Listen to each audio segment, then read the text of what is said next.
अभी अभी तुम सबने शाही फरमान लाने वाले दूत की बातें सुन ली होंगी। झाओ फेंग ने पांचों जनरल्स की तरफ देखते हुए कहा, नए साल के बाद सेना में नए सैनिक भर्ती होंगे। तुम पांचों तैयारी शुरू करो, उनका स्वागत भी तुम ही करोगे और पूरी पुनः गठन की जिम्मेदारी भी तुम्हारी होगी। जनरल जाओटो ने हैरानी से पूछा, हमारी वी सिटी की फौज तो पहले ही 7,000 की हो चुकी है। अगर और भर्ती होगी तो क्या हमारी सेना 80-90 हज़ार तक पहुंच जाएगी? जब महाराज ने शाही फरमान जारी किया है तो जरूर उनके मन में कोई बड़ी योजना होगी। हम जैसे प्रजा को बस हुक्म पालन करना है। जाओ फेंग ने बिल्कुल शांत स्वर में जवाब दिया। जाओ फेंग के लिए जितने ज्यादा सैनिक उतना ही बेहतर, क्योंकि जितनी बड़ी सेना उतने ज्यादा एट्रीब्यूट्स। समझ गया जनरल, जाओटो ने तुरंत जवाब दिया। अच्छा, अब सब अपने अपने काम पर लगो। कुछ भी जरूरी बात हो तो सीधे मुझे मिलिट्री काउंसिल हॉल में मिलना। ये कहकर जाओ फेंग सीधे हॉल की तरफ चल दिया। ज़ैंग मिंग और उसके 100 विश्वासपात्र सैनिक तुरंत पीछे हो लिए, हॉल के आसपास तैनात होकर सुरक्षा संभालते हुए। हॉल में प्रवेश करते ही जाओ फेंग अपने हमेशा के मुख्य आसन पर बैठ गया। एक मिलिट्री रिपोर्ट खोलते हुए उसने मन ही मन में हुक्म दिया, क्लेम रिवॉर्ड। पैनल पर नोटिफिकेशन चमका, host promoted to vice director, reward 1 first order treasure box. Open the treasure box, जाओ फेंग ने तुरंत कमांड दिया। सिर्फ एक बॉक्स था, पर फिर भी उसके दिल में एक छोटी सी उम्मीद जगी हुई थी। Opening first order treasure box, obtained heavenly fragrant cardamom. 3 heavenly fragrant cardamom. जाओ फेंग की आंखें थोड़ी सी सिकुड़ी। तो यह सेट अब पूरा हो गया, एक ऐसी स्पिरिचुअल मेडिसिन जो मरे को जीता कर दे। इस सब के बावजूद उसके चेहरे पर निराशा झलक गई। ये स्पिरिचुअल मेडिसिन उसके किसी काम की नहीं थी। क्या मुझे भविष्य में चिन शी हुआंग को बचाना पड़ेगा? एक डरा देने वाला ख्याल अचानक उसके दिमाग में फूटा। इतिहास में एम्परर चिन शी हुआंग की मौत शकियों में हुई थी, उम्र और जहरीली अमृत गोलियों के कारण। अगर उस वक्त जाओ फेंग ने उससे ये हेवनली फ्रेग्रेंट कार्डमम दे दी होती तो वो उसे जिंदा रख सकता था और पूरे इतिहास का धारा बदल सकता था। पर जैसे ही ये सोच उभरी, उसने तुरंत सर झटक दिया। नहीं, छोड़ो। राजा के साथ मेरा रिश्ता सिर्फ राज्य और प्रजा का है। मैंने अपनी जिंदगी दांव पर लगाकर ये पदवी हासिल की है और एक शाही फरमान सब कुछ छीन सकता है। ऊपर से चिन के बाद के उत्तराधिकारी तो बिल्कुल काबिल नहीं। न फुसू पर भरोसा है न हुहाय पर।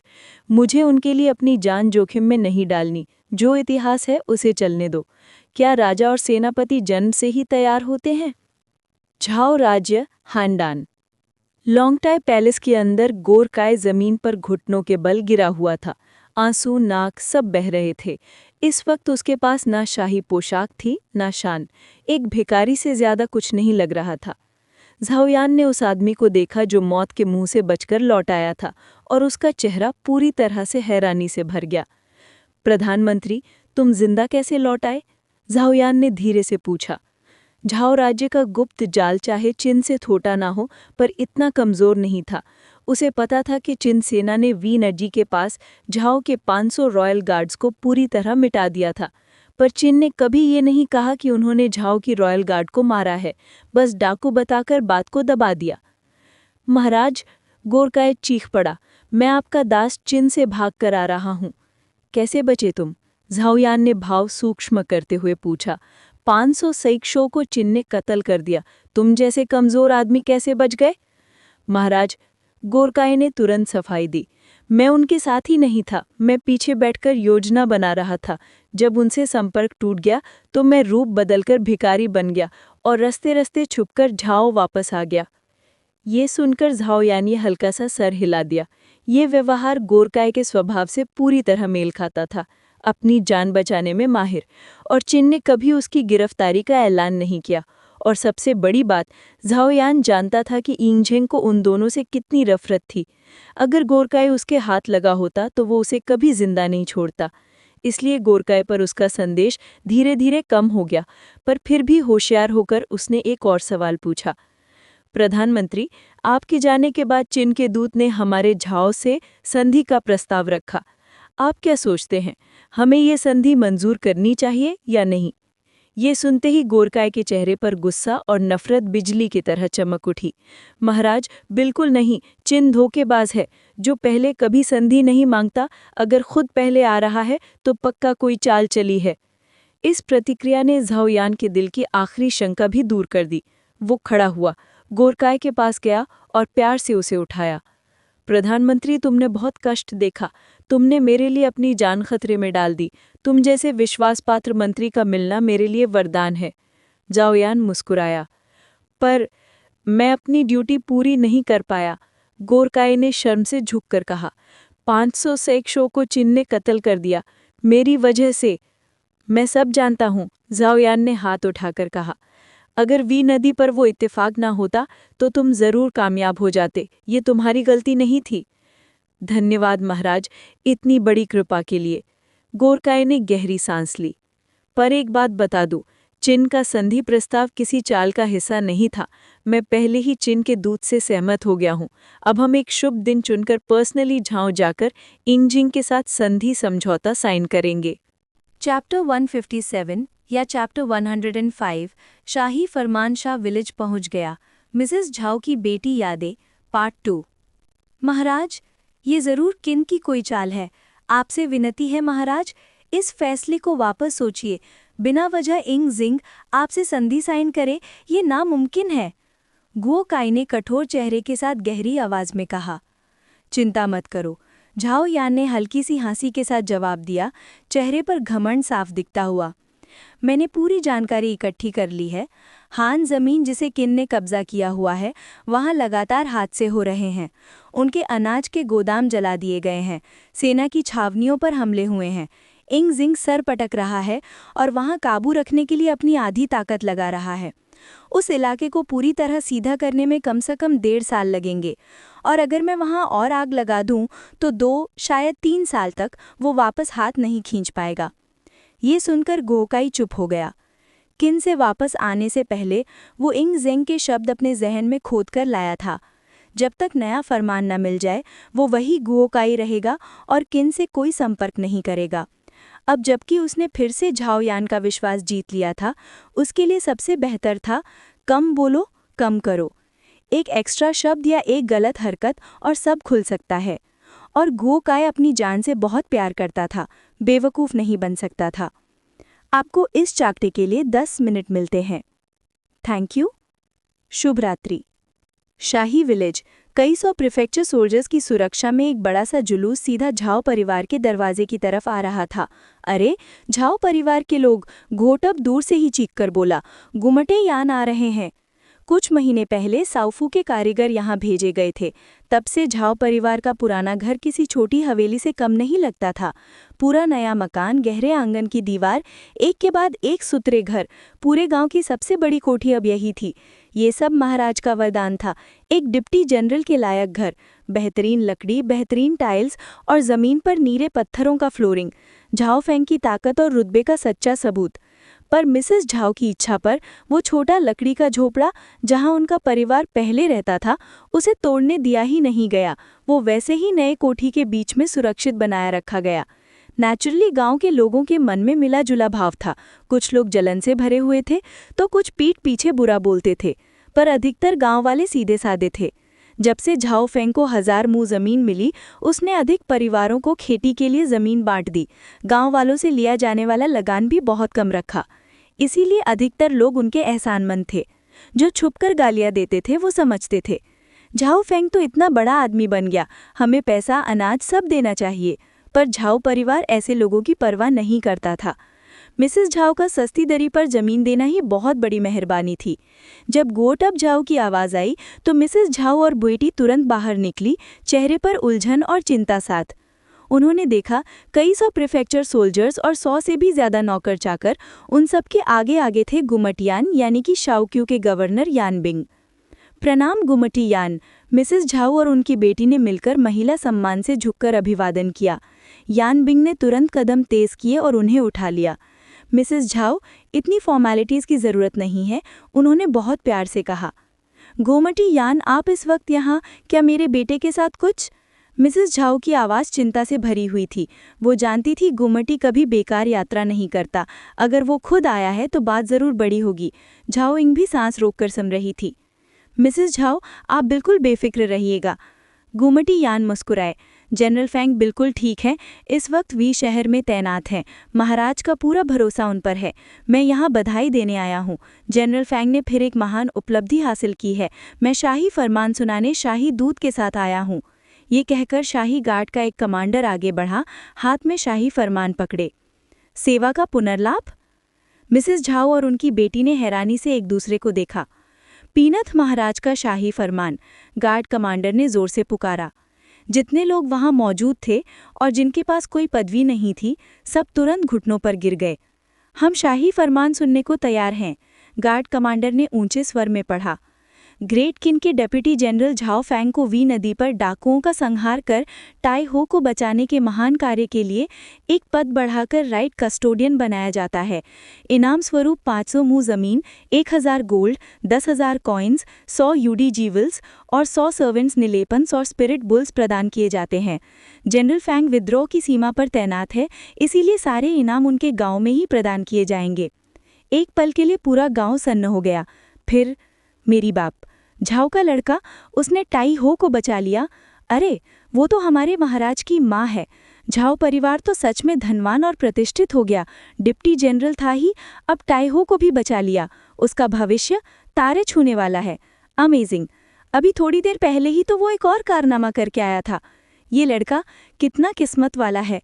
गांव वाले उत्साह, हिरन और जलन हर भाव से गरजे जा रहे थे। टाई हो को बचाना, ये तो पूरे दरबार को हिला देने वाली बात थी। फिर ये छोटे से गांव के लोग क्या चीज़ थे?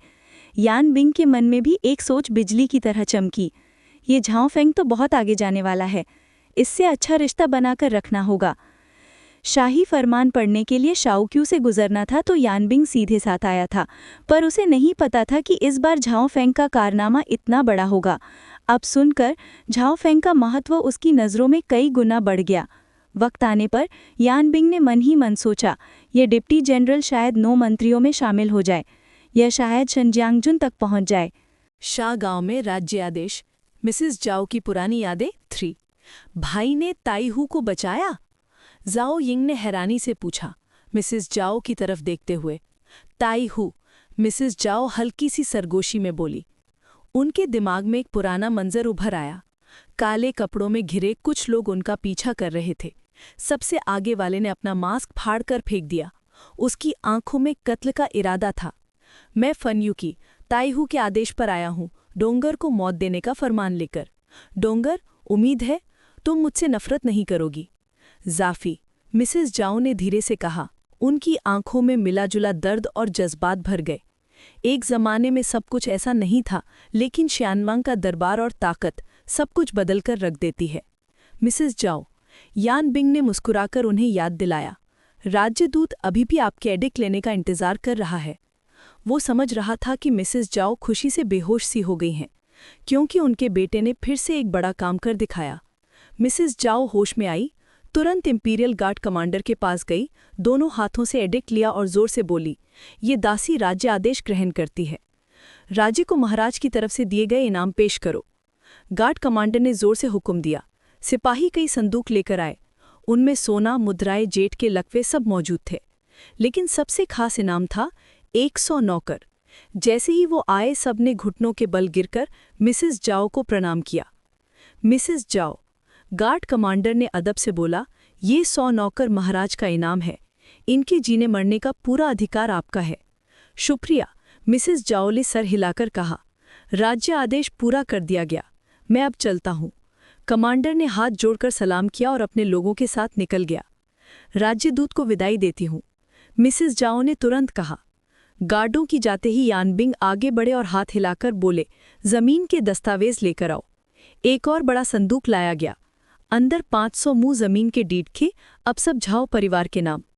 मिसेस जाओ, यान बिंग ने मुस्कुराकर कहा, ये 500 मुँह जमीन के कागज हैं, कृपया संभाल कर रखिए। आपका शुक्रिया प्रीफेक्चुरल गवर्नर। आप बहुत विनम्र हैं मैडम। यान बिंग हंस पड़ा। जनरल झाओ हमारे ग्रेट किन का स्तंभ है। हान को बर्बाद करने का महान काम, फिर ताईहू को बचाना। उनके जैसे वीर बहुत कम होते हैं। उनकी जन्मभूमि का अधिकारी होना मेरे लिए सम्मान है। मिसिस जाओ ने सहानुभूति से जवाब दिया। उन्हें पता था, ताकत हो तो दुनिया पैरों के तले होती है, ताकत चली जाए तो लोग पैरों से कुचल देते हैं। इसलिए वो किसी तारीफ को ज़्यादा दिल पर नहीं लेती। मिसिस जाओ, यान बिंग ने गांव की भीड़ की तरफ देखते हुए पूछा, क्या आप अभी भी गांव की जिंदगी में ठीक हैं? मैं बहुत साल से यहीं हूं, तो आदत तो हो ही गई है। आप ऐसा क्यों पूछ रहे हैं? मिसिस जाओ शान से मुस्कुराई। जमाना बदल गया है, यान बिंग ने धीरे से कहा। आपकी हैसियत बदल चुकी है। इंसान का दिल कब बदल जाए कोई भरोसा नहीं। मेरे पास प्रीफेक्चर शहर में कुछ हवेलियां हैं, मैं उनमें से एक आपको उपहार करता हूं। वो पीछे खड़े अपने आदमी से एक बैम्बू स्लिप लेकर आया और मिसिस जाओ को मना करने का मौका दिए बिना उसके हाथ में दे दी। ये हवेली का डीड है, कभी गांव में परेशानी हो तो सीधे शहर आ जाइएगा। गवर्नर साहब, ये मैं नहीं ले सकती, मिसिस जाओ ने तुरंत मना किया। लेकिन यानबिंग वो स्लिप जाओ मंजिल के दरवाजे के सामने रखकर मुस्कुराया। इसे जनरल झाओ के लिए मेरा छोटा सा उपहार समझकर रख लीजिए, और बिना रुकने मौका दिए चला गया। माँ, जाओ यिंग हैरान थी। भाई के लिए सब कुछ इतना आसान कैसे हो गया? पहले हान की राजधानी तोड़ दी, किंग ऑफ हान को पकड़ लिया, अब ताइहू को भी बचा लिया। उन्हें लग रहा था जैसे उनका भाई ज्वाइन करते ही बिल्कुल दूसरा आदमी बन गया हो। शायद यही उसका किस्मत है। मिसिस जाओ ने थकी हुई सांस भरी। उनकी आंखों में खुशी से ज्यादा सोच और बेचैनी थी। जाओ यिंग और ज्यादा उलझन में पड़ गई। माँ खुश क्यों नहीं? भाई तो जनरल बन गया, इतनी बढ़िया सफलता, फिर भी थैंक्स फॉर रीडिंग। आप सबका शुक्रिया जो पूरे सत्र से मेरे साथ थे। देखते हैं जल्दी फाइनल चैप्टर में मिलते हैं। चैनल को जरूर सब्सक्राइब करें। चैप्टर 159 राज्य आदेश शागांव में मिसेस झाओ की पुरानी यादें पार्ट 4। तू सुई ने तुरंत अपने कपड़ों से एक पत्थर निकाला और दोनों हाथों से पेश किया। ये सीनियर जनरल वांग जियान का मिलिट्री अपॉइंटमेंट ऑर्डर है। जाओ फेंग ने ऑर्डर लिया, एक नज़र डाली, सब समझ गया। अच्छा, जब नए सिपाही भर्ती हो जाएंगे मैं तुम्हारे लिए अलग सेना जमा कर दूंगा, जाओ फेंग ने तुरंत कहा। जनरल जाओ का बहुत शुक्रिया। तू सुई की आवाज़ उत्साह से भर गई। सही मायने में शार्प वॉरियर्स के मुख्य कैंप का हिस्सा बनना, ये उसके लिए सपने जैसा था। अभी तुम नए आए हो तो मैं किसी को कहकर तुम्हारे लिए रहने की जगह तैयार करवाता हूँ, फिर तुम्हें सेना के बाकी जनरल से भी मिलवाता हूँ, जाओ फेंग ने हल्का सा मुस्कुराते हुए कहा। जनरल, तू सुई ने हाथ जोड़कर कहा, उससे पहले मेरे पास सीनियर जनरल वांग जियान का एक व्यक्तिगत पत्र है। मुझे खास तौर पर कहा गया है कि ये आपके हाथ में ही देना है। उसने अपने कपड़ों के अंदर से एक सिल्क स्क्रोल ढूंढ निकाला। जाओ फेंग ने बिना कुछ बोले पत्र ले लिया। वांग जियान के इंगट्वेन से जाने के बाद उसके पास सिर्फ कुछ मिलिट्री ऑर्डर्स ही आए थे। वांग यान की कोई खबर नहीं, शादी की बातचीत का भी कोई पता नहीं, जैसे उसे पूरी तरह हवा में लटका दिया गया हो।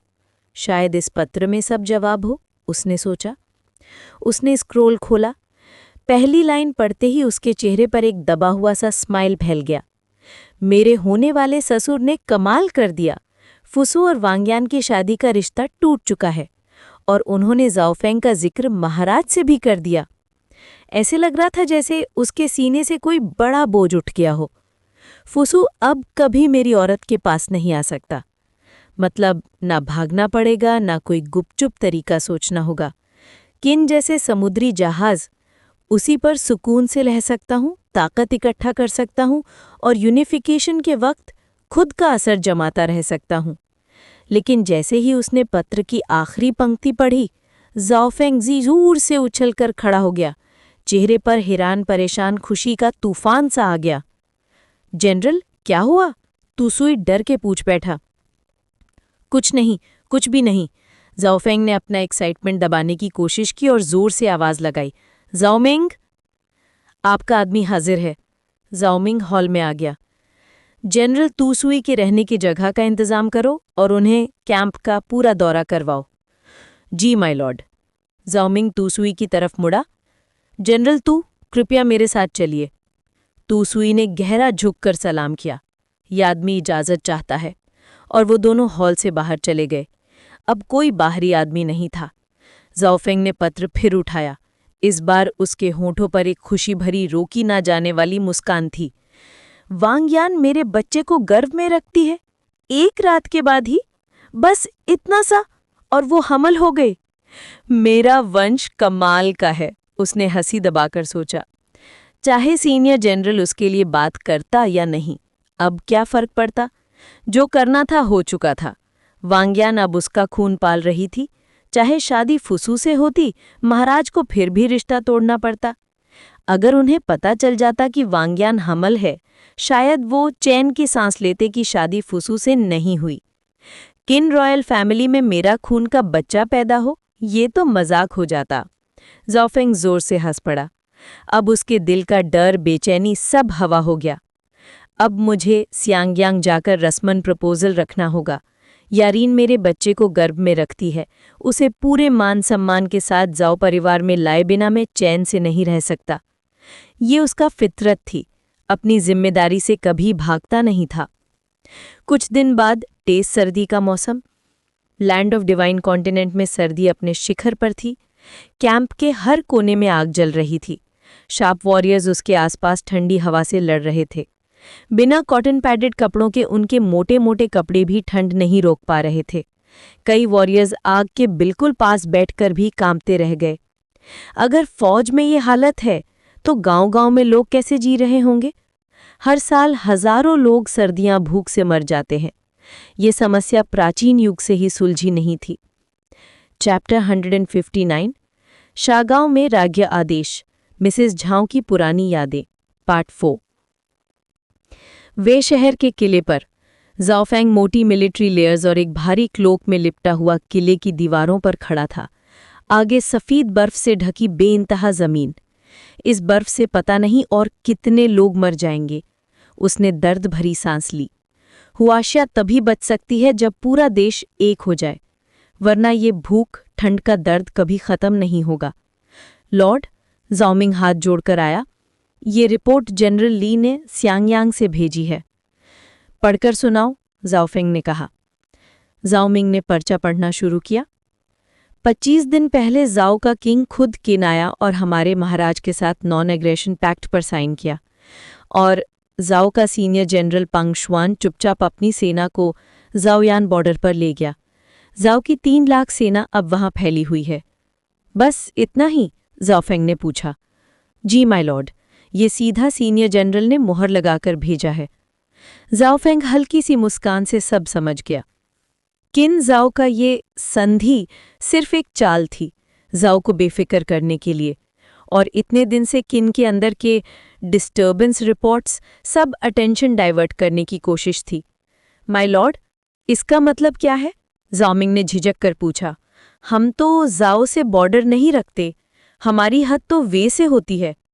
ज़ाओ और वे मित्र राज्य हैं।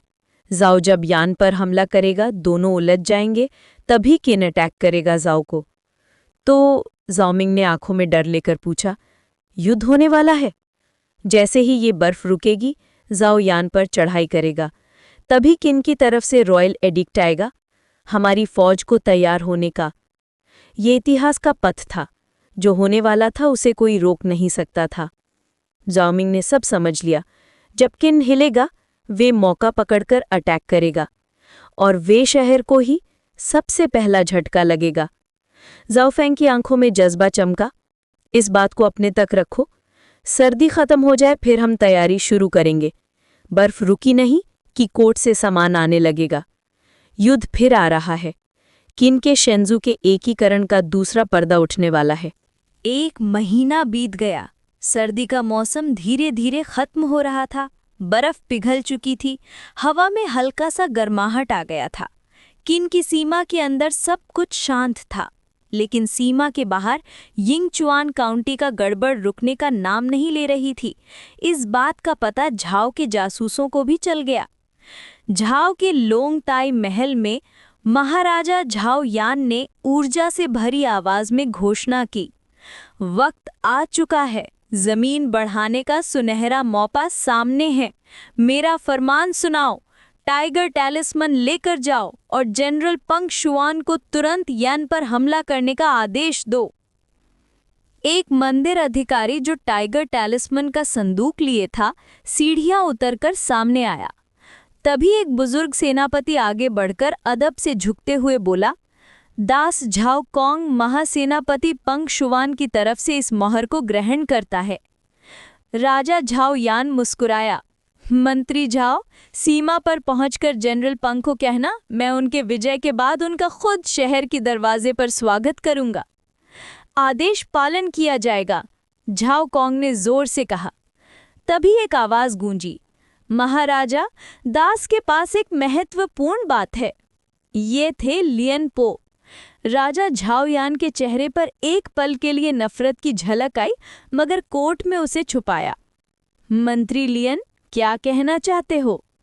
लियन पो ने सीधे खड़े होकर कहा, दास का मानना है कि झाओ को यान पर बिना सोचे समझे हमला नहीं करना चाहिए।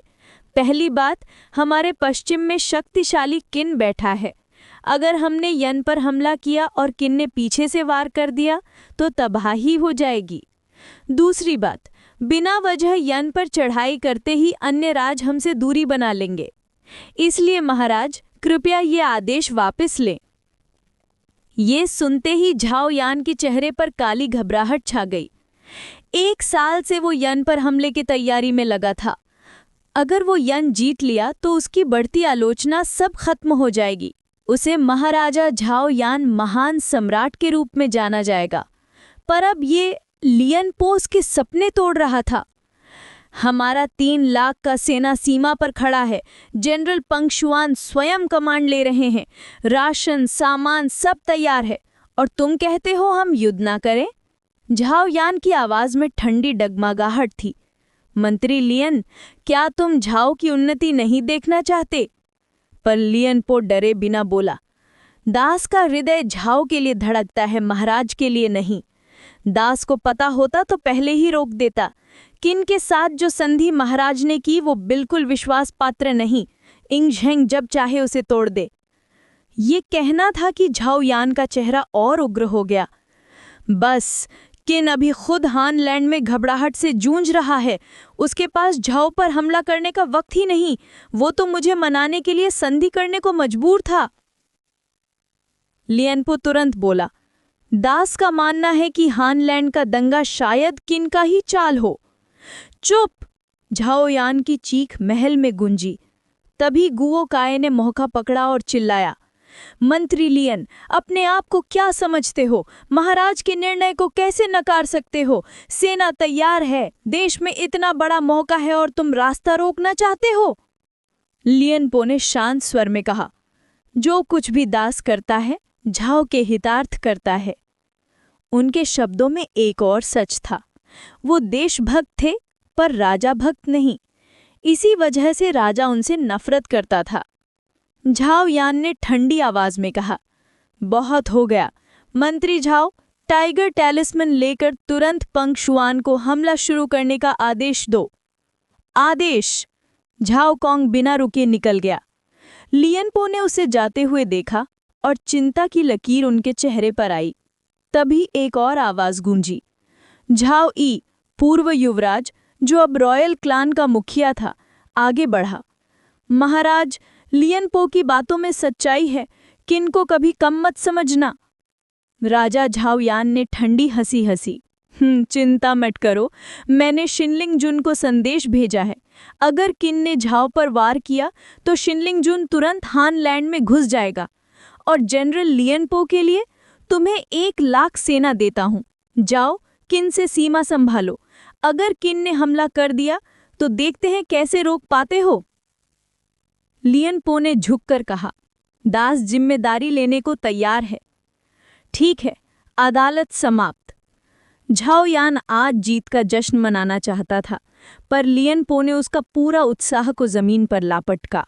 अपने सोने के महल में वापस जाते ही राजा झाओ यान ने गुस्से से चीजें उठाकर दीवारों पर फेंकनी शुरू कर दी। वो बुढ़ा बेवकूफ हर बात में मुझ पर प्रवचन झाड़ता रहता है। 3 राजाओं का मंत्री होने का भाव खाता है।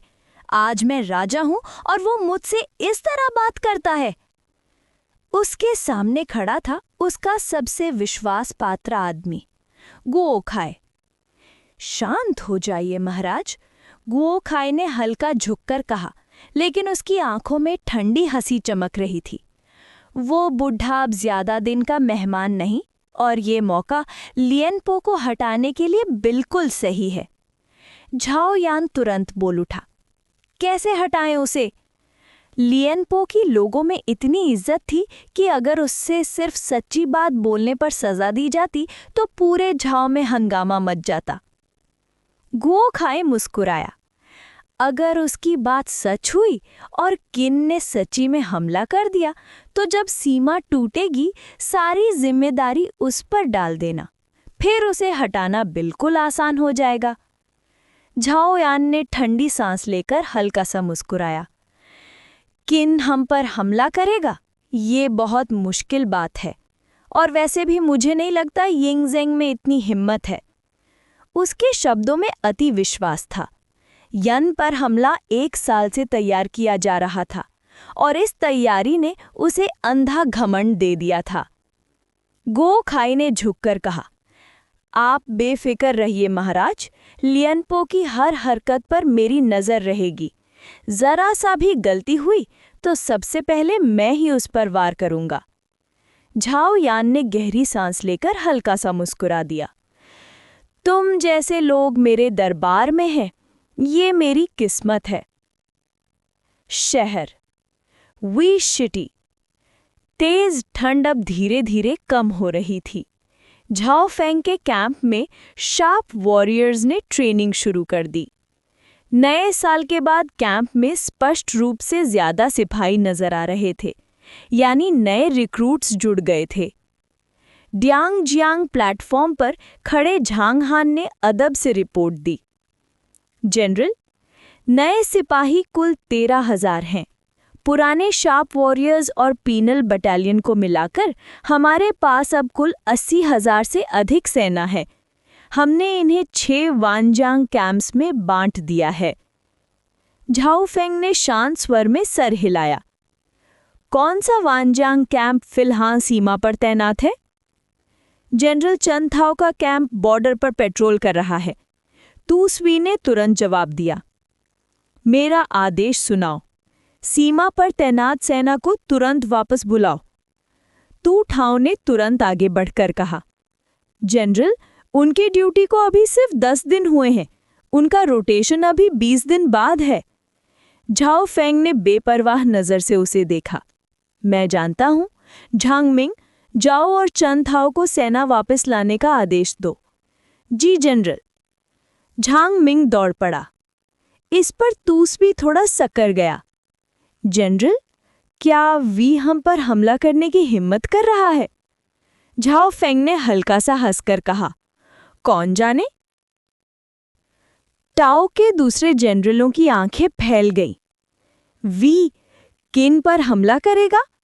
उनके लिए ये सोच भी मुश्किल थी। झाओ फेंग ने ठंडा जवाब दिया। आज से शहर की दीवारें मजबूत करो, दरवाजों को रीएनफोर्स करो। तू स्वी, ये काम तुम संभालो। जी जनरल। और जो राशन और सामान इंपीरियल कोर्ट ने भेजा है, सब छिपा दो। कम से कम 3 महीने का स्टॉक जरूर होना चाहिए। तीर कमान का शिपमेंट भी आएगा। झांगहान, तुम इसकी देखरेख करो। आदेश। बाकी सब लोग शार्प वॉरियर्स को ट्रेन करते रहो, हर वक्त लड़ाई के लिए तैयार रहो। जी जनरल। तभी झांग मिंग वापस आकर रिपोर्ट लाया। जनरल ली की सेना से संदेश आया है। जोर से पढ़ दो, झाओ फेंग ने हाथ हिलाकर कहा। झाओ राज्य ने यन पर हमला बोल दिया है। सीनियर जनरल पंख हुआन ने यन की सीमा पर काफी शहरों को तोड़ दिया है। आधे महीने में लगभग 10 शहर गिर चुके हैं। यन आर्मी रोक नहीं पा रही। सब जनरल एक पल के लिए सन्न हो गए, फिर उन्हें सब समझ आ गया। झाओ फेंग पहले से ही युद्ध की तैयारी क्यों कर रहा था? झांग हान तुरंत बोला। झाओ ने यन पर हमला किया है तो किन इस मौके का फायदा उठाकर जरूर झाओ पर चढ़ाई करेगा और झाओ का साथी वी फिर हम पर वार करेगा। वी सिटी सबसे पहले निशाना बनेगा। तू ठाओ ने हिचकिचाते हुए कहा। पर किन ने तो झाओ के साथ संधि कर रखी है, क्या महाराज वाकई संधि तोड़ देंगे? झाओ फेंग ने ठंडी हंसी दी। तुम राजा को कम समझते हो। अगर कागज की एक संधि पर युद्ध रुक जाते तो दुनिया में कभी युद्ध नहीं होता। तू ठाव का चेहरा सफेद पड़ गया। झाओ फेंग ने हाथ हिलाकर सबको आदेश दिया, तैयार हो जाओ। जब वी हमला करेगा तो सबसे पहले हम ही उसका सामना करेंगे। इस युद्ध में मौका है, दुश्मन मारो, देश की सेवा करो और अपना नाम ऊपर लिखवाओ। जी जनरल। झाओ फेंग ने अंदर ही अंदर सोचा, वी के हमले में मुझे पूरा मौका मिलेगा, मैं जनरल बनने का और फेट ऑफिशियल सील पाने का। और अब उसकी ताकत उसके कुछ महीनों में आसमान छू चुकी थी। Zhao Feng status: host Zhao Feng, age 17, realm innate 5th layer. जितना ऊंचा रेल्म उतनी तेज ट्रूची और अधिक शक्ति। स्ट्रेंथ 3510, जितना ज्यादा उतनी विनाशकारी शक्ति। स्पीड 2287, गति बढ़ती है। कॉन्स्टिट्यूशन 2181, जख्म जल्दी भरते, स्टैमिना बेइंतहा, ट्रूची तेजी से रिकवर।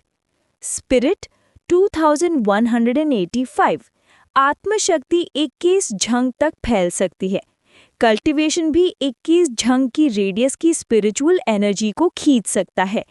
चैप्टर 162, चैप्टर 106, सारे एट्रीब्यूट्स 2000 क्रॉस। यिंग जिंग का पुराना वादा, जाओ की बर्बादी का आगाज, part 3।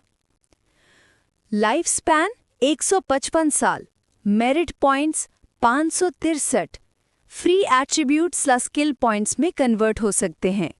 Portable space 29 cubic metre. Cultivation method dragon elephant scripture, martial techniques, descending dragon palm, explosive fist. हाल ही की कल्टीवेशन के बाद जाओ फेंग के सारे एट्रीब्यूट्स 2000 का लेवल तोड़ चुके थे। ऊपर से एक और ट्रेजर बॉक्स मिला जिसमें काफी सोना निकला। इस बैटल के बाद मुझे अपने सारे एट्रीब्यूट्स 3000 के ऊपर ले जाने ही होंगे। उसकी नज़र दूर उत्तर की तरफ वी की दिशा में टिक गई। दिल में एक अजीब सी बेचैनी और एक तेज उम्मीद। प्राण चीन है। मॉर्निंग डिस्कशन हॉल के बीचों बीच यन की क्राउन प्रिंस जी दान दोनों हाथों में नेशनल बुक उठाए घुटनों पर बैठा था। उसकी आवाज दर्द से भरी हुई थी। जाओ हम पर अन्यायिक जंग थोप रहा है। हमारे यन के बहुत से लोग अपने घर और राज्य बचाते हुए मारे गए। हम जाओ की चालाक सेना का मुकाबला नहीं कर पा रहे। इस समय किंग ऑफ यन का आदेश लेकर मैं आपसे निवेदन करता हूं कि आप हमारी मदद करें, हमारे लाखों लोगों को आग और पानी से बचाएं। उसकी दर्द भरी आवाज महल में गूंज उठी। यिंग ज़ेंग ने अपने पुराने दोस्त को धीरे से देखा। वही यन दान जिसके साथ कभी जाओ में हॉस्टेज बनाकर रखे गए थे। पर उन दिनों और आज में जमीन आसमान का फर्क था। जब अपनी माँ ने साथ छोड़ दिया था तो बचपन की दोस्ती का क्या मोल। किंग ऑफ किन तुम्हारा स्वागत करता हूं। King of kin, king of kin, king of kin, Ying Zeng ने शांत स्वर में कहा कि फिर से बात करें, फिर युद्ध की बात कर सकते हैं। किंग ऑफ किन, क्या आपको जाओ में सहे गए दिनों का अपमान याद नहीं? आपने कसम खाई थी कि राजपाल बनने के बाद आप जाओ की मिटा देंगे। क्या आपने वो वादा भूल दिया? सभी मंत्रियों के चेहरों पर साफ गुस्सा था। बदतमीज, वांग वान गर्जा। किन के दरबार में इतने बदतमीजी यह असहनीय है। लीसी भी कड़क आवाज में बोला, क्राउन प्रिंस दान, आप हद पार कर रहे हैं। दरबार में एक के बाद एक फटकारे पड़ने लगीं, पर यन दान जैसे सुनिया ही ना हो। वो सीधे यिंग ज़ेंग को घूर रहा था, जैसे उसके दिल के सारे वादे धोखे में बदल गए हों। यिंग ज़ेंग ने हाथ उठाया, सारा शोर शांत हो गया। किन और जाओ के बीच जो संधि है वो मजबूत है।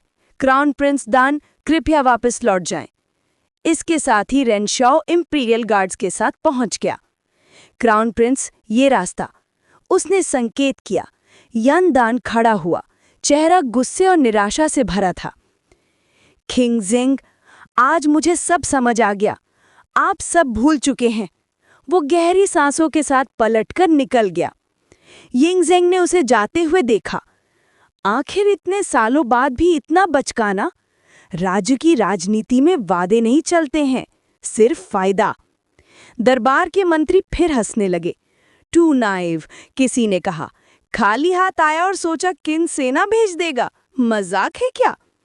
कहीं ये कभी किंग बना तो यन जल्द ही बर्बाद हो जाएगा। बस, यिनजेंग ने हाथ से रोका। वो फिर भी एक राजकुमार है, इतनी टिप्पणियों की जरूरत नहीं है। और कोर्ट खत्म हो गया। जांगठाई पैलेस। आज एक दुर्लभ मौका था। किन के 3 महासंज्ञान गुण साथ खड़े थे, वांगजेन, मेंगवू और हुआनी। हम तीनों महाराज को प्रणाम करते हैं। यिंगजेंग ने उन्हें उठने का संकेत दिया। जाओ ने यन पर हमला कर दिया है, तुम लोगों को इसकी जानकारी होगी ही, यिंगजेंग ने शांत स्वर में कहा। वांगजेन ने गहरी सांस ली। जाओ ने यन बॉर्डर पर पहले ही फौज जमा कर ली थी। आपके गुप्त संदेश से उन्हें थोड़ा समय मिल गया था। किंग सी ऑफ यन ने संग जांगकुन को 2 लाख सैनिकों के साथ वहां तैनात किया था। पर जाओ का पंगशवान एक डरावना योद्धा है। सिर्फ एक कैवलरी चार्ज से पूरी यन सेना को तोड़ दिया है। अब तक यन के 10 से ज्यादा शहर गिर चुके हैं। मेंगवो हंस पड़ा। यन में योद्धा है ही कौन? युएचंग, वो भी एक बार जाओ से हारा हुआ था। लियान पो के लोगों ने उस पर हमला किया था, वो बच के वापस भागा और अब फिर से जनरल बनाया जा रहा है। ये तो स्पष्ट है कि यन की हालत खराब ही होगी। हुआनी ने भी हाथ जोड़ दिया। यन के पास न समझदार राजा है न समझदार सेनापति। आज क्राउन प्रिंस दान को देख के ही समझ आ गया, उनके हाथ में राज्य गया तो बस गया। यिंगजेंग के चेहरे पर हल्की सी मुस्कान आ गई। मैं सोच रहा हूं कि हम अपनी सेना तैयार करें और जाओ को समाप्त कर दें। तीनों जनरल्स ने बिना झिझक जमीन पर हाथ रखे। हम इस आदेश की प्रतीक्षा ही कर रहे थे महाराज। ये सब जान के लग रहा था कि किन का सबसे महत्वपूर्ण युद्ध अब शुरू होने वाला है। वांगजेन, पिछली बार हान को मिटाने का कमांड भी तुमने ही लिया था और अब झाओ पर हमला भी तुम ही करोगे। मुंगवू ने नाराज होकर कहा जब उसने वांग जियान को भी वॉलंटियर करते देखा। बिल्कुल, हुआनी तुरंत बोल पड़ा, फिर यिंगजेंग की तरफ मुड़कर बोला, महाराज, इस बार तो नेचुरली नॉर्दर्न फ्रंटियर और हंगू पास का ही नंबर आता है। वांग जियान ने दोनों को घूरते हुए कहा, तो तुम दोनों मिलकर मुझ पर ही चढ़ाए। झाओ सबसे मजबूत राज्य है। लांतियन कैंप के बिना क्या तुम लोग उन्हें मिटा पाओगे? और तुम मेंगवू, तुम्हारा काम ही नॉर्दर्न फ्रंटियर को उन भूतनी के ज्युंगनू से बचाना है। अगर तुम अपनी फौज हटा लोगे तो ग्रेट वॉल पार करके हमारे लोगों का क्या हल करेंगे, सोचा है? मेंगवू ने गर्व से जवाब दिया, ज्युंगनू से सावधान रहना जरूरी है, लेकिन नॉर्दर्न फ्रंटियर में 2 लाख शार्प वॉरियर्स हैं। 1 लाख हम झाओ के खिलाफ भेज सकते हैं। हमारी नॉर्दर्न फ्रंटियर की सेना लांतियन से कम नहीं है। हुआनी भी पीछे नहीं रहा। हंगू पास में भी 2 लाख शार्प वॉरियर्स तैयार खड़े हैं। महाराज का एक आदेश मिलते ही झाओ का नाम मिटा देंगे। वांग जियान ने हाथ पांप कर जवाब दिया, लांतियन कैंप के 3 लाख शार्प वॉरियर्स हर वक्त बैटल रेडी हैं। झाओ को मिटाना हन की तुलना में भी ज्यादा बड़ा काम था। जो भी कैंप ये मिशन लेता, उसकी इज्जत, उसका नाम, उसका दर्जा सब आसमान छू लेता। यिंगजिंग ने हल्का सा मुस्कान के साथ कहा, अगर हम तीनों कैंप्स को एक साथ तैनात कर दें तो राज्य का खजाना ही खाली हो जाएगा। तीनों जनरल्स तुरंत चुप हो गए। हम महाराज के आदेश की प्रतीक्षा कर रहे हैं, तो सुनो। यिंगजेंग की आवाज गंभीर हो गई। इस युद्ध के लिए लांतियन और नॉर्दर्न फ्रंटियर मूव करेंगे। हंगू पास तैयार रहेगा। वांग जियान ने तुरंत पूछा, महाराज, इस जंग का मुख्य कमांड किस कैंप को मिलेगा? लांतियन मुख्य हमला करेगा। नॉर्दर्न फ्रंटियर लीमू के 2 लाख झाओ बॉर्डर आर्मी को रोके रखेगा। यिंगजिंग की नज़र सीधी मुंगवू पर टिक गई। मिनिस्टर मू, सिर्फ 1 लाख लोगों से 2 लाख को रोक पाओगे? मुंगवू ने सीधे झुके जवाब दिया, अपने प्राण की शपथ, मैं महाराज का दिया हुआ कार्य पूरा करूंगा। यिंगजिंग अपने सिंहासन से उठे और धीरे धीरे रियर हॉल की तरफ चले, तीनों जनरल्स उनके पीछे। रियर हॉल, बीच में 6 राज्यों के झंडे गड़े थे, एक विशाल रेत का नक्शा, माउंटेन्स, नदियों और राज्यों की सीमाएं साफ दिख रही थीं। वांग जियान और बाकी 2 जनरल्स पहली बार ये सब नहीं देख रहे थे। उनके चेहरों पर कोई हैरानी नहीं थी, सिर्फ संकल्प। यिंगजिंग ने उनकी तरफ मुड़कर पूछा, याद है जब ये हॉल पहली बार ऐसे सजाया गया था? वांग जियान ने हाथ जोड़कर जवाब दिया, जब महाराज ने लाओ आई की बगावत कुचल दी थी और स्वयं राज्य का नियंत्रण संभाला था, तभी महाराज ने दुनिया का ये नक्शा लगाया था और 6 राज्यों के झंडे गाड़कर वो दृढ़ प्रतिज्ञा ली थी कि एक दिन सारे तियानशा को एक करके एकीकृत हुआ शिया बनाएंगे। उस लम्हे की याद आते ही आज भी वांग जियान का दिल हिल जाता था। तब महाराज जवान थे, पर उनकी शान, उनकी राजसी औरा किसी को भी झुकने पर मजबूर कर देती थी। यिंगजिंग मुस्कुरा दिए, फिर उनका नज़र विशाल नक्शे पर घूमता हुआ हन की पुरानी जमीन अब इंगचुआन काउंटी पर ठहर गया। 6 राज्यों में से हन को हम खा चुके हैं, लेकिन वो सबसे कमज़ोर भी था। अब 5 बचे, झाओ चू, यन की और वे, उनमें से सबसे मजबूत झाओ। 6 लाख की फौज, अपना प्रभुत्व, अपनी शक्ति। झाओ को मिटाने के लिए हमें पूरी शक्ति लगानी होगी। यिंगजिंग ने नक्शे पर उंगली घुमाई। झाओ ने 3 लाख फौज यन पर भेज दी है। डाई टेरिटरी में लीमू के पास 2 लाख तैनात हैं। झाओ के बीच के हिस्से में सिर्फ 1 लाख बचे हैं। ये मौका एक बार मिलता है और मैंने पूरा 1 साल लगाकर उन्हें धोखे में रखा है। उन्हें यकीनी हो गया कि किन ध्याक है, ट्रीटी चाहता है, सब इस एक पल के लिए था। तीनों सीनियर जनरल्स समझ गए? तथास्तु महाराज। यिंगजिंग ने घूर कर पूछा, कोई टिप्पणी, कोई और विचार? वांग जियान नक्शे के पास गए और वे राज्य पर उंगली टिकाई। महाराज, झाओ और वे एक अलायंस में है। किन ने झाओ पर हमला किया तो वे चुप नहीं बैठेगा, इसलिए मैंने पहले से ही वे बॉर्डर पर फौज तैनात की थी। यिंगजिंग ने हल्की सी मुस्कान दी। हाँ, वे सिटी में झाओ फैंग को तैनात करना भी तुम्हारा ही व्यवस्था था। मिंगवू धीरे से बोला, सच में एक बहुत दूरंदेश कदम था। अगर वो नहीं होता तो ताइहाओ तो झाओ के हाथ लग जाती। वांग जियान ने तुरंत स्पष्ट किया, ताइहाओ की रक्षा सिर्फ एक किस्मत थी।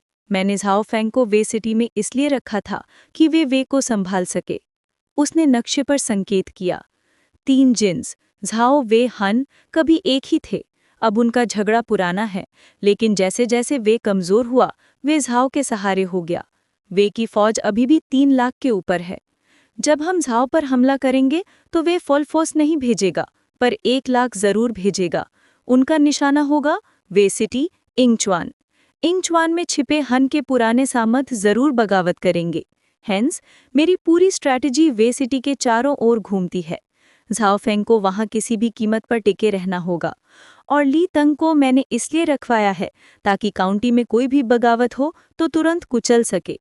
हुआनी ने भय में उठाकर पूछा, झाओ फेंग बहादुर है, ठीक, पर एक डेप्यूटी जनरल जिसके पास सिर्फ 50,000 लोग, वो 1 लाख वे सेना कैसे रोकेगा? वांग जियान शांत खड़ा था। गलत, उसने कहा। झाओ फेंग के पास 1 लाख सेना है। 1 लाख? मुंगवू का चेहरा बदल गया। ये फौज आई कहाँ से? वांग जियान ने सीधा जवाब नहीं दिया। वे यिंगजिंग के सामने झुक गया। महाराज, मैं विनम्र अनुरोध करता हूं कि इंगचुआन के बचे हुए 20,000 प्लस सरेंडर्ड सोल्जर्स भी झाओ फैंग को दे दिए जाएं। हुआनी तुरंत चौंका। Surrendered soldiers? क्राइसिस के वक्त? अगर वे लड़ते वक्त पलट गए तो वे सिटी का पतन निश्चित है। यिंगजिंग ने भी 2 पल सोचा। 50,000 elite soldiers plus 30,000 surrendered soldiers manageable थे, पर अगर 50,000 एलीट प्लस 50,000 सरेंडर्ड हो गए तो रिस्क बढ़ जाता। तभी वांग जियान ने सीधे आंखों में देखकर कहा, महाराज, पैनल बटालियन के बारे में झाओ फैंग हर 10 दिन पर रिपोर्ट भेजता रहा है। वे सारे लड़ने के लायक हैं। ये जंग कठिन होगी, पर मुझे उस पर भरोसा है। अगर वे सिटी गिर गई तो पूरी जिम्मेदारी मेरी। ये सुनकर मुंगवू और हुआनी दोनों सन्नी रह गए। चैप्टर 164 झाओ फेंग की डिफेंस पर दाव, किन का राजा देता है अधिकार। जनरल वांग जियान, क्या आप वाकई इतने सीरियस हैं? हान को मिटाने की जंग में जाओ फंग ने ज़रूर कमाल का प्रदर्शन किया, लेकिन उससे ये कैसे प्रूव होता है कि वो एक लायक सेनानायक भी है? वो एक बेमिसाल योद्धा हो सकता है, पर सेना चलाना एक अलग कला है। इंगचुन की पूरी सुरक्षा उसके हवाले कर देना ये ज़्यादा ही खतरनाक है। 17 साल का एक वॉर जनरल इतनी बड़ी जिम्मेदारी उठाना उसके बस की बात नहीं लगती, मैंगवू ने गंभीर ढंग से कहा। और अगर वे ने सेना भेजी तो उनका नेतृत्व स्वयं वेवीजी करेंगे। जनरल वांगजियान, आप उनकी डरावनी शक्ति से वाकिफ हैं, उनकी ख्याति हवा में नहीं बनी। हुआन यू ने भी साथ दिया। वांगजियान ने किसी की बात का जवाब नहीं दिया। उनकी नज़र सिर्फ यिंगजेंग पर टिकी रही। कुछ पल बाद यिंगजेंग ने गहरी सांस ली और कहा, ये तुम्हारी मांग है मिनिस्टर वांग, तो मैं इसे स्वीकार करता हूँ। महान राजा का धन्यवाद। वांगजियान तुरंत झुक गए।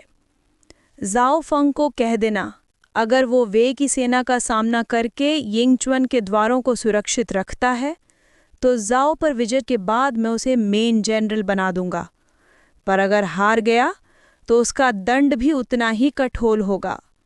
आई एक्सेप्ट द डिक्री, वांगजियान ने तुरंत जवाब दिया। यिंगजेंग की दृष्टि अब हुआंग यी पर गई। मार्किस हुआंग, मैं हाजिर हूं महान राजा। हंगू पास कैंप के 2 लाख शार्प वॉरियर्स हमेशा तैयार रहेंगे। जैसे ही वेई सिटी की दीवारें टूटने का खतरा हो, तुम पूरी सेना के साथ तुरंत वहां पहुंच जाओगे। हुआनये ने सीधा जवाब दिया, आई एक्सेप्ट द डिक्री। वांगजियान की ये रणनीति राजा को भी कुछ ज्यादा ही जोखिम भरी लग रही थी। महान राजा, मैंगवू ने कहा, अब जब आपने यान के राजकुमार को लौटा दिया है तो अगले दौर में वो तोहफा लेकर ही लौटेगा। तब तक जाओ और यान के बीच की जंग रुकी रहेगी, और वही होगा किन के लिए सही समय। इस दौरान हम तैयारी पूरी कर लें। वांगवान और फेंग क्वेजी को मैं पहले ही राशन और सेना की सामान उपलब्ध कराने का आदेश दे चुका हूं। जाओ को मिटाने का ये मौका हम बिल्कुल नहीं गंवा सकते। तुम तीनों सीनियर जनरल्स पर मुझे पूरा भरोसा है। यिंगजेंग ने उनके सामने अपनी मुट्ठी बंद करके सम्मान जताया। तीनों जनरल्स तुरंत गहरी झुकाई में चले गए। हम आपको निराश नहीं करेंगे महान राजा। फिर अचानक यिंगजेंग की नज़र वांगजियान पर टिक गई। सीनियर जनरल वांगजियान, तुम्हारी बेटी अब जाओ फंग का बच्चा पाल रही है ना? वांगजियान का दिल एक पल के लिए रुक सा गया। महान राजा को पता कैसे चला? घर के कुछ वफादार नौकरों के अलावा किसी को पता तक नहीं था। पर फिर उन्हें समझ आ गया, राजा के कान उनके घर तक पहुंचते हैं। लेकिन एक वफादार प्रजा को कुछ बातें दिल में समझनी चाहिए, चेहरे पर नहीं दिखानी चाहिए। उन्होंने शांति से उत्तर दिया, जी हाँ। मैंगवू और हुआनगी ने तुरंत उन्हें अजीब नज़र से देखा। जाओ के विरुद्ध विजय के बाद मैं तुम्हारी बेटी और जाओ फंग का विवाह अपने राज आदेश से कराऊंगा, यिंगजेंग ने हल्का सा मुस्कुराते हुए कहा। वांगजियान के चेहरे पर तुरंत खुशी चमक उठी। महान राजा, मैं जीवन भर वफादारी से सेवा करूंगा। राजा की तरफ से विवाह का वरदान मिलना एक अपार सम्मान होता है। हंगू पास कैंप। दीवारों पर हान से सरेंडर किए हुए सिपाही एक एक करके शार्प वॉरियर्स की निगरानी में वेई सिटी के अंदर लाए जा रहे थे। दीवार पर खड़े जैंग हान इस दृश्य को गंभीर चेहरे के साथ देख रहे थे। जनरल, उन्होंने चिंता भरी आवाज में कहा, हान के सभी सरेंडर्ड सोल्जर्स शहर में आ चुके हैं। उनकी संख्या अब हमारे शार्प वॉरियर्स के बराबर हो चली है। अगर वे की सेना सच में हमला कर देती है तो क्या हम इन पर भरोसा कर सकते हैं? उनका डर सही था। युद्ध के बीच अगर ये लोग पलट गए तो?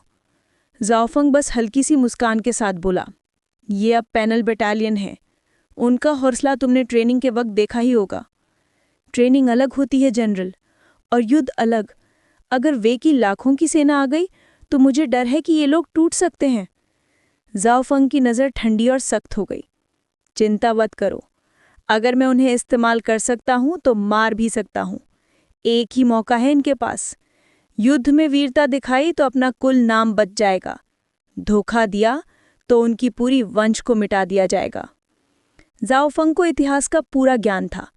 उससे पता था किन का भाग्य तेज था और पैनल बटालियन का परिणाम थी। 50,000 सरेंडर्ड सोल्जर्स या तो वीर बनेंगे या मिट जाएंगे। तभी तू सुई भागता हुआ आया। जनरल, सब सरेंडर्ड सोल्जर्स कैंप तक पहुंच गए हैं। चलो कैंप में चलते हैं। कैंप के अंदर 23,000 सरेंडर्ड सोल्जर्स ट्रेनिंग ग्राउंड पर जमा थे। उन्हें चारों तरफ से किन के शार्प वॉरियर्स ने घेर रखा था। पैनल बटालियन के बिना बख्तर वाले लोग भी उनके बीच में थे। पूरी सेना बैटल रेडी थी। जाओफंग उनके सामने खड़ा हुआ। उसकी आवाज़ बिजली की तरह गूंज उठी। मैं हूँ जाओफंग, किन का डेप्यूटी जनरल और राज आदेश से वे सिटी का रक्षक। सीधी बात करता हूँ। तुम्हारे आसपास खड़े इन सिपाहियों को देख रहे हो? क्या इनमें तुम्हारे पुराने साथी नहीं दिखे? कई सरेंडर्ड सोल्जर्स चौंक गए।